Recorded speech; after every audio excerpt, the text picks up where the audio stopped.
South African government fumbles on real estate records by Satori News. South Africa's government, the largest proprietor of real estate in the country, faces a substantial challenge. It does not possess an exact record of its vast property portfolio or its utilization.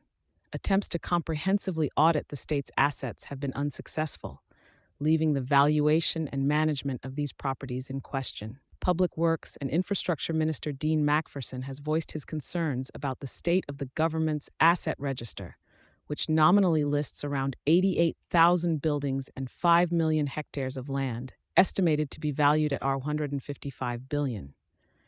The minister, questioning the accuracy and valuation method of this register, has revealed discrepancies that suggest considerable inconsistencies. For instance, properties valued at R5 million on the register may have actual values closer to R200 million. Such misvaluations and omitted properties imply that the government lacks a clear understanding of its real estate assets. Minister Macpherson, a member of the main opposition Democratic Alliance, was appointed following the voting results of the elections held on May 29th, which spawned a coalition government.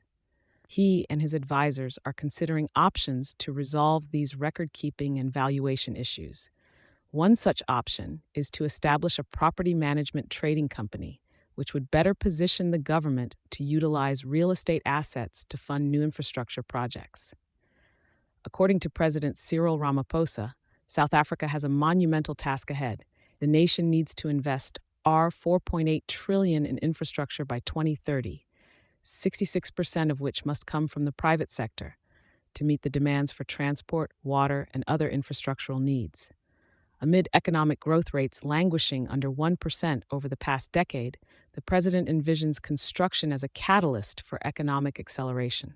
The urgency of infrastructure development is mirrored by the surge in the value of planned investment projects in South Africa, with figures reported by Nedbank Group Limited, illustrating a significant leap to R793.7 billion. The government and public corporations are poised to lead about 3/4 of these projects.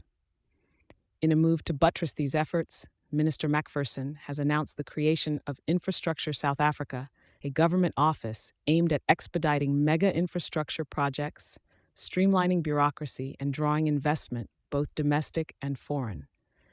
Infrastructure South Africa will prioritize projects worth over 1 billion rand, signaling a strategic shift in how infrastructure projects are managed and financed by the government.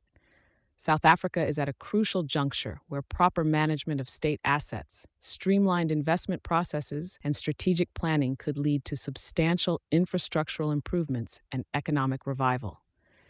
As the government delves into rectifying its property portfolio records, the critical question remains: will these efforts translate into the realization of the ambitious infrastructure goals set forth by the leadership? Thank you for choosing Satori News.